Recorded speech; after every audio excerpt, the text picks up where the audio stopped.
Jadi kuliah kali ini adalah materi yang ke-14 yaitu tentang analisis mesh pada rangkaian listrik. Pada materi sebelumnya sudah kita bahas analisis node ya pada rangkaian listrik.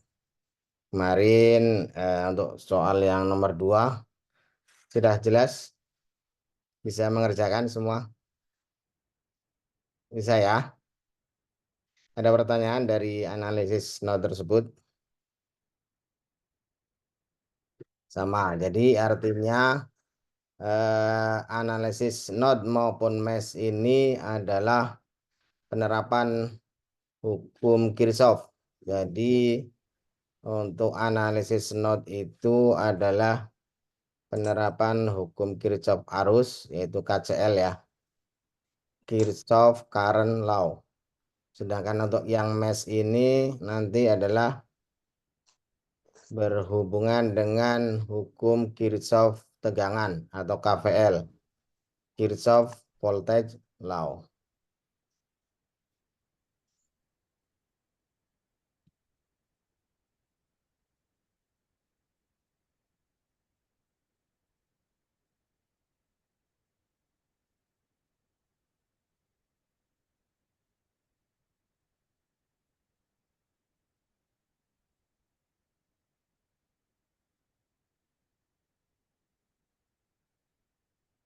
Ya, jadi untuk analisis mesh ya,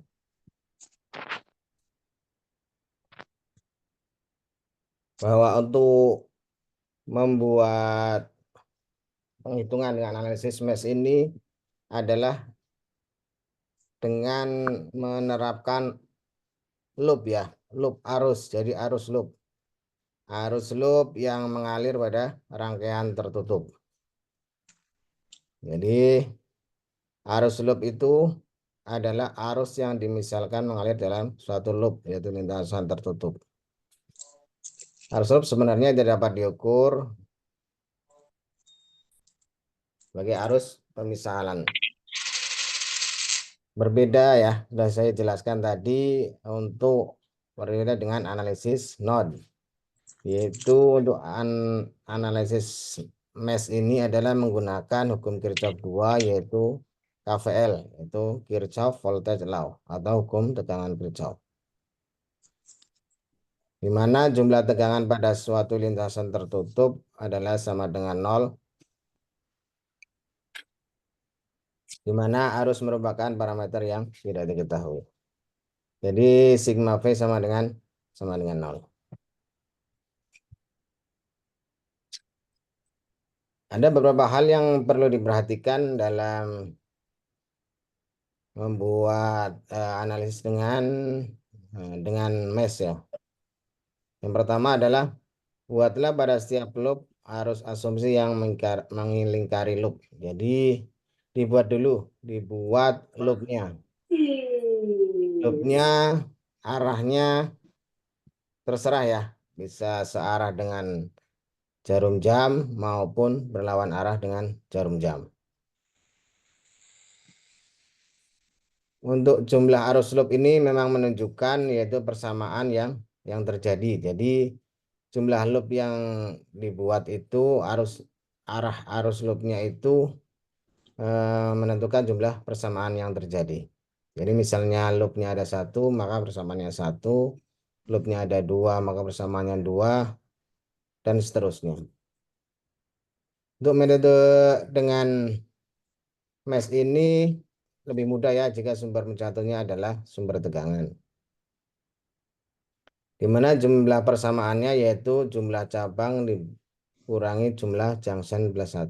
Jadi sudah kemarin sudah kita jelaskan untuk jumlah cabang atau node dan jumlah junction ya. Jadi node dan junction sudah kita bahas pada pertemuan sebelumnya. Apabila ada sumber arus maka diperlukan sebagai supermesh.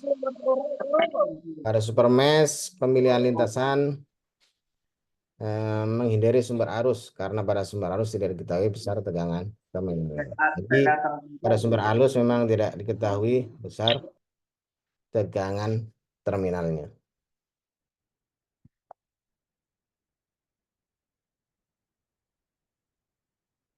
Baik, kita di sini kita contohkan ya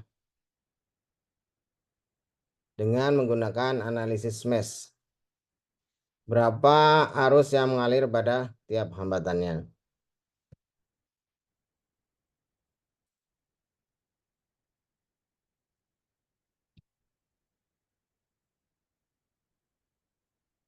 Pada sebuah rangkaian terdapat dua buah tegangan, yaitu tegangan 20 volt dan tegangan 8 volt. Kemudian terdapat tiga buah hambatan, yaitu hambatan 5 ohm, 10 ohm, dan 2 ohm. Sama seperti pada rangkaian untuk pembahasan di arus node kemarin, analisa node kemarin. Jadi kita contohkan dengan rangkaian yang sama. Ya, hal ini untuk membuktikan apakah menggunakan analisis mesh maupun menggunakan analisis node itu akan bernilai sama. Jadi untuk langkah yang pertama adalah yaitu tentukan arah loopnya dulu ya. Di sini ada dua buah rangkaian tertutup. Jadi ada rangkaian tertutup di sisi kiri, kita sebut aja ya. Rangkaian untuk loop yang ini terbalik ya. Sebenarnya sebelah kiri adalah untuk yang loop 1, sebelah kanan adalah untuk loop yang kedua. Jadi untuk yang sebelah kiri loop 1 arahnya adalah searah jarum jam. Untuk loop yang kedua juga adalah searah dengan jarum jam. Kemudian kita tentukan arah arus. Arah arusnya adalah untuk I1 adalah ke kanan, sama I2 juga ke kanan.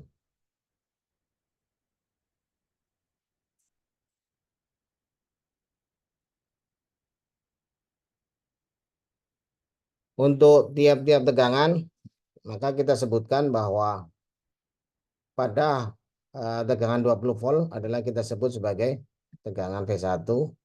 Kemudian pada tegangan 8 volt kita sebut sebagai V2.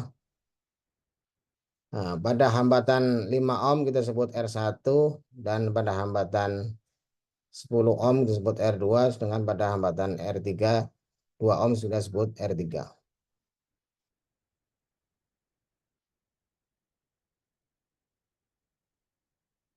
Di sini kita nanti terlihat, jadi kita sebut sebelah sini ada loop yang ke-1, sedangkan ini adalah loop yang kedua.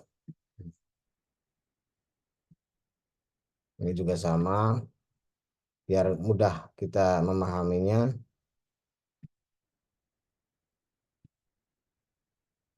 Ini adalah loop yang kedua. Oke.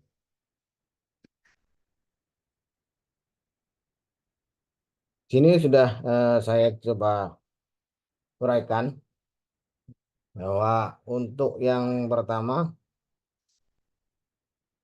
jadi apa yang harus dipegang atau dipedomani ketika kita menghitung analisis dengan mesh ya. Jadi pada analisis mesh ini ada pedoman-pedoman dalam penandaannya. Ini nanti penandaannya diingat ya, selalu diingat sehingga dalam pengerjaannya nanti tidak salah. Jadi ketika kita salah mengasih tanda saja, maka nilainya akan berbeda. Jadi pada rangkaian hambatan di sini yang pertama ya. Jadi yang pertama yaitu pada hambatan. Misalnya pada hambatan R1, R2 maupun R3. Bahwa kutub yang dilalui awal oleh loop ya. Jadi ini loopnya kan ke kanan. Otomatis lewat ke sini. Ke R1. Jadi kutub yang awal dilalui oleh loop kita sebut sebagai kutub positif sebelum melewati hambatan. Sedangkan setelah melewati hambatan kita sebut kutub negatif. Oke. Sama pada loop yang kedua juga. Jadi di sini adalah positif, kemudian di sini adalah negatif. Nah, sekarang bagaimana pertanyaan pada R3, yaitu yang dilalui oleh dua buah loop. Jadi ketika dilalui oleh dua buah loop, pada loop analisa loop yang kita kerjakan nilainya lebih positif ya. Jadi pada persamaan di loop 1 misalnya, maka untuk I1-nya adalah lebih positif daripada I2. Sedangkan ketika kita menganalisa pada loop 2, maka yang lebih positif adalah arus pada I2. Sedangkan arus pada I1 adalah negatif. Jadi ini diingat ya, diingat untuk penandaan pada hambatan, yaitu menggunakan analisis mesh. Sekarang selanjutnya adalah bagaimana penandaannya ketika untuk tegangan. Tegangan untuk yang garis panjang ini adalah positif, sedangkan garis yang pendek adalah negatif. Jadi ketika arah loopnya berasal dari, kita loop, dia ketemu loopnya dengan negatif, maka nilainya adalah negatif. Jadi V-nya itu maka bernilai negatif. Sedangkan ketika arah loopnya dari positif ke negatif, ini kan pada loop yang kedua misal kita contoh, nah, itu adalah loopnya bergerak dari positif ke negatif. Maka nilai 8 voltnya tegangannya adalah apa? Positif. Nah, ini adalah hukum atau pedoman pada penghitungan dengan mesh ya. Jadi pada hambatan dan pada tegangan. Jadi untuk pada hambatan tersebut, saya ulangi lagi bahwa kutub yang dilalui awal loop bernilai positif ya. Jadi loopnya kan ke kanan. Jadi di sini bernilainya positif. Sedangkan setelah hambatan bernilai negatif. Pada loop 2 juga sama. Yang dilalui adalah di sebelum hambatan ini positif, sedangkan setelah hambatan adalah negatif. Sedangkan pada tegangan, ketika loop itu menemui awalnya itu dari apa? Ketemu awalnya adalah dari kutub negatif, maka dia bernilai negatif. Sedangkan ketika loopnya ketemu pertamanya itu dengan positif, maka bernilai positif.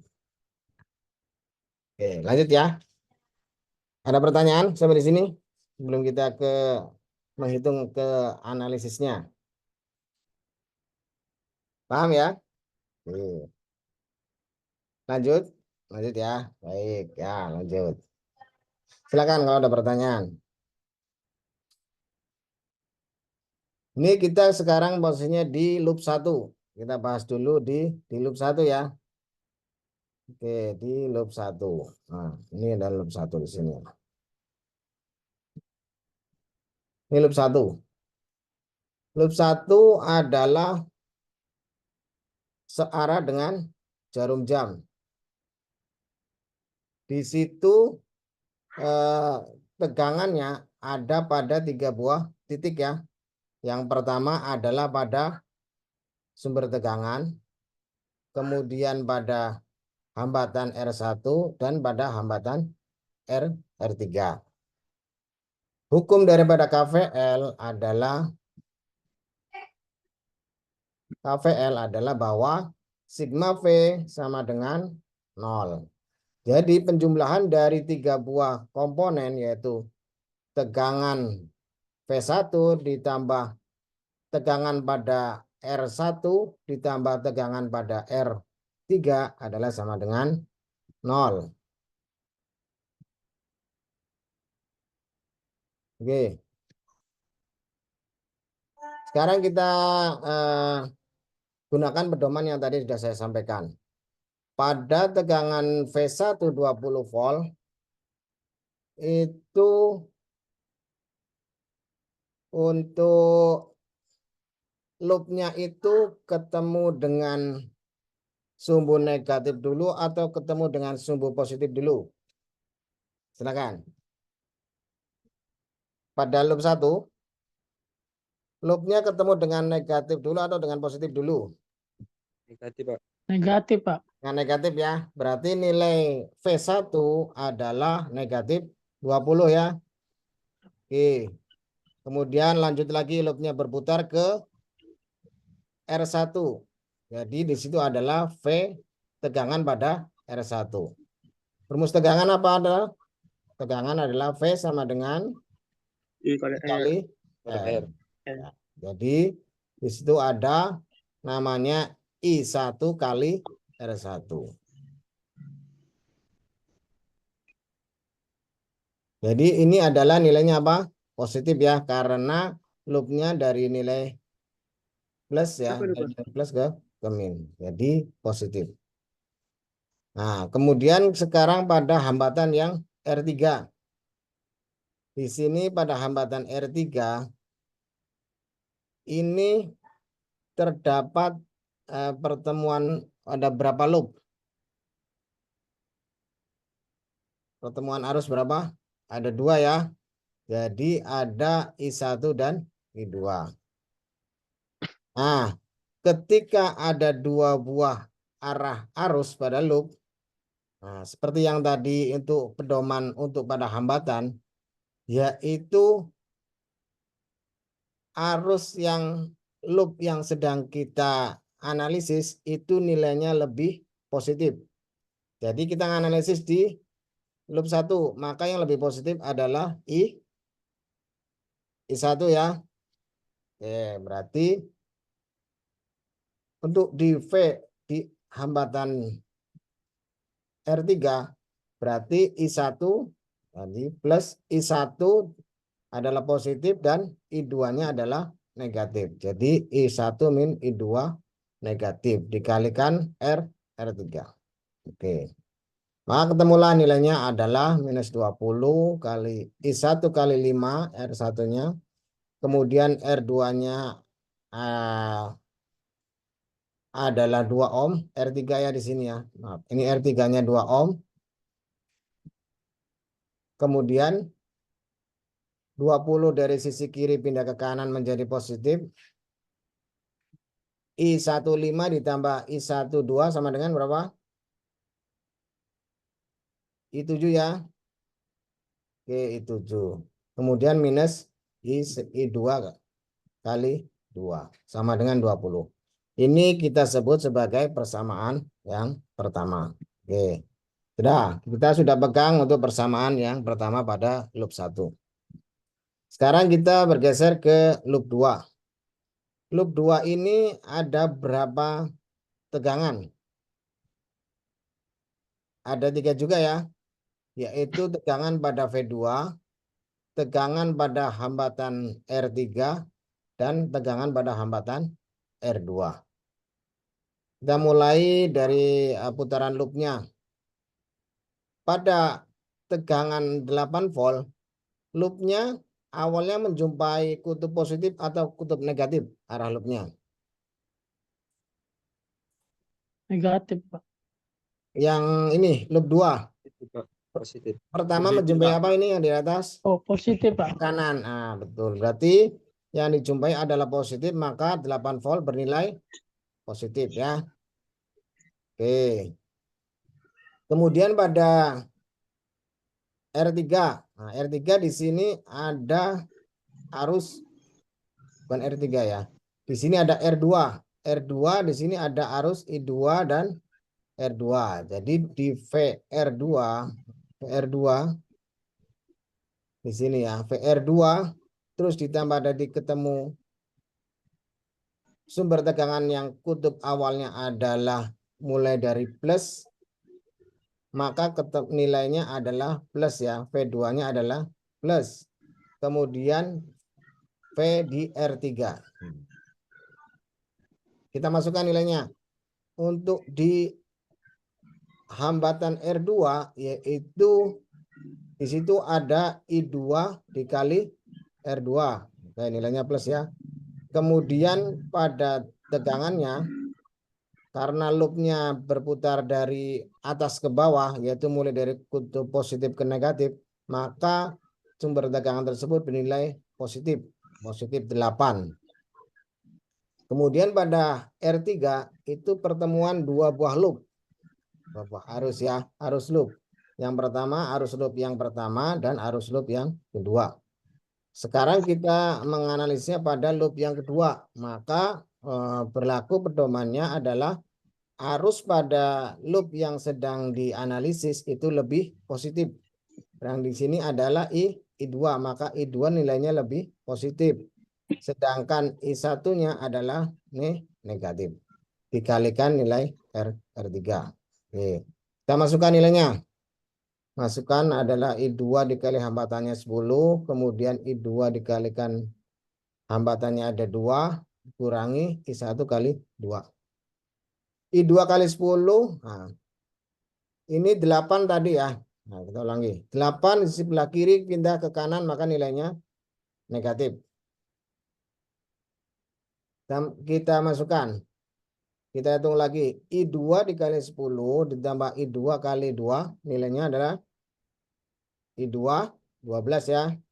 Kemudian dikurangi I1 kali 2. Itu sama dengan nilainya adalah minus 8. Oke. Dari sini sudah ketemu kita persamaan yang kedua. Kita sudah dapat untuk persamaan yang kedua. Terus selanjutnya caranya apa lagi? Caranya sama seperti not kemarin, yaitu dilakukan eliminasi. Oke, kita eliminasi. Eliminasi dari loop 1 dan loop yang kedua adalah sebagai berikut. Jadi pada persamaan 1 yaitu I1 kali 7 dikurangi I2 kali 2 itu sama dengan 20. Kemudian minus I2 ditambah minus I1 kali 2 ditambah I2 kali 12 itu sama dengan minus 8. Kalau mengeliminasi adalah menghilangkan salah satu nilainya. Jadi dengan cara apa? Menjumlahkan maupun mengurangi. Di sini yang akan kita hilangkan adalah nilai daripada I2. Ya, jadi nilai I2-nya akan kita hilangkan, akan kita eliminasi. I2 pada persamaan 1 dan I2 pada persamaan 2. Pada persamaan 1, I2 itu nilainya I2 kali 2, sedangkan pada minus I2 kali 2, sedangkan pada persamaan 2 adalah I2 kali 12. Kira-kira untuk bisa mengeliminasi adalah dengan cara menjadikan nilainya adalah sama. Ya. Artinya ketika nilainya sama, maka ketika dikurangi ataupun ditambah, jika dia negatif, maka nilainya adalah 0. Jadi nanti akan hilang. Caranya bagaimana? Di sini 12, sedangkan di sini 2. Jadi 2 menjadi 12, maka dibutuhkan perkalian 6 ya. Sedangkan pada 12 kita tetap, artinya tetap dikalikan 1. Setelah dikalikan persamaannya menjadi 6 kali 7 sama dengan 42. 6 kali 2 12. Kemudian 6 kali 20 120. Satunya tetap ya, persamaan keduanya tetap, yaitu 1 kali I1 kali 2 ditambah 1 kali I2 kali 12 sama dengan minus 8. Di sini tandanya minus. Kemudian di sini tandanya plus. Maka untuk menghilangkannya, ketika kita di sini dikurangi, maka nilainya tidak akan berkurang. Berarti salah. Maka tanda yang perlu kita gunakan adalah tanda plus ya. Jadi minus ditambah plus, nanti hasilnya adalah 0. Jadi minus I2 kali 12 ditambah I2 kali 12 adalah hasilnya 0. Jadi I2-nya berhasil kita eliminasi. Pada I1 kali 42 ditambah I1 kali 2. Berarti sama dengan I1 kali 42 tambah kali min, jadi min ya. Jadi 42 dikurangi 2 adalah 40. 120 ditambah minus 8. Berarti dikurangi ya. Jadi 120 kurangi 8 adalah 112. Maka nilai I1-nya adalah 112 dibagi 40. Oke. Nilainya adalah 2,8 ampere. Oke. Lanjut. Nah, setelah itu sudah ketemu nih I1. Maka langkah selanjutnya adalah disubstitusikan atau dimasukkan. Nah, selanjutnya adalah substitusi ya. Atau dimasukkan. Substitusi. Disubstitusikan ya. Substitusikan dimasukkan dalam persamaan yang pertama. Di sini persamaan pertama adalah I7 dikali I1 kali 7 dikurangi I2 kali 2 sama dengan 20. Ini persamaan bersama. Nilainya I1 2,8 dimasukkan dalam I1. Jadi 2,8 dikali 7 dikurangi I2 kali 2 sama dengan 20. Oke. 2,8 kali 7 nilainya adalah 19,6. Kemudian I2 kali 2 kemudian sama dengan 20. Ya. Minus I2 kali 2 itu sama dengan 20. 19,6 pindah ke kanan menjadi minus. Jadi 20 dikurangi 19,6. Jadi minus I2 kali 2 sama dengan 0,4. Jadi I2 minus I2 adalah 0,2 ampere. Oke. Sudah ya? Sudah ketemu berarti sekarang I1 dan I2. Sekarang saya tanya, kalau nilainya minus seperti ini berarti apa? Kemarin sudah ingat pada pertemuan kemarin, kalau minus berarti arah arusnya yang telah kita tentukan tadi di awal benar atau terbalik? Jika minus. Balik. Arus I2-nya ini kita tentukan Terbalik. ya. Kita tentukan ke kanan kan? Berarti karena hasilnya minus perhitungannya, maka yang benar adalah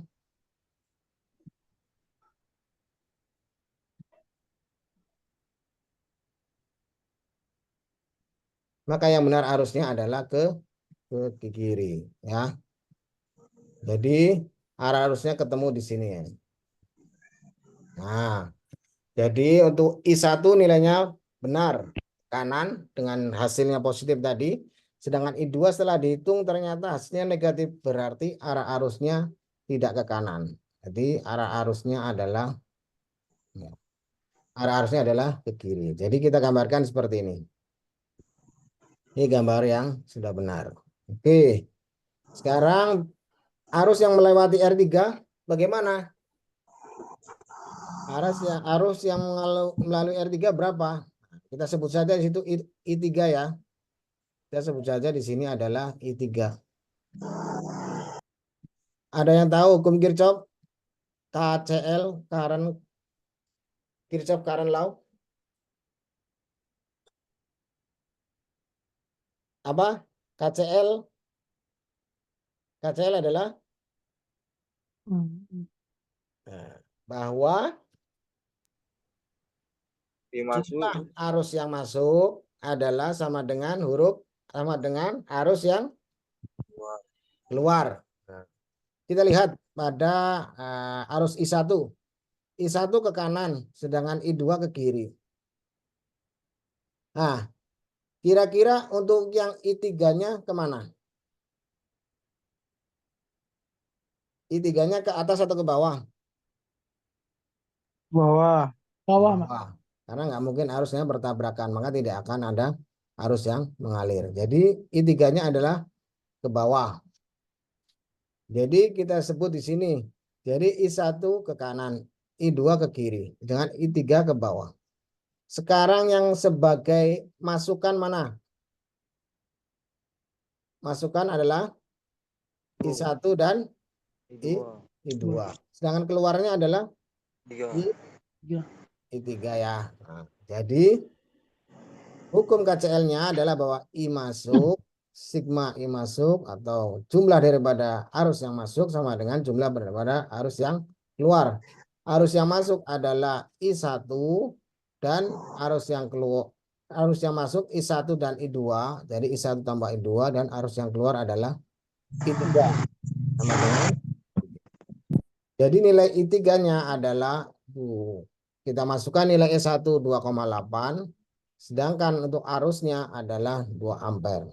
Jadi I3 ketemu nilainya adalah 3 Tiga. ampere. Jadi sama ya dengan kemarin kita analisis dengan node.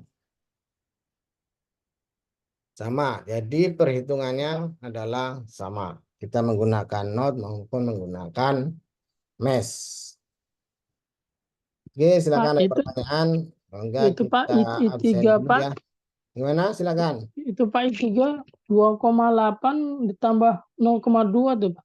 Ya, betul. Maaf, salah ketik. Di sini adalah 0,2. Betul. Terima kasih Pak Indra. I2-nya adalah 0,2. Betul. Jadi nilainya adalah 3 tetap. Oke, terima kasih Pak Indra. Ya Pak. Ada lagi pertanyaan? Kita absen dulu ya. Silakan hidupkan kameranya. Namanya dipastikan sesuai dengan absen. Oke. 1, 2, 3. Ada lagi. 1, 2, 3. Oke.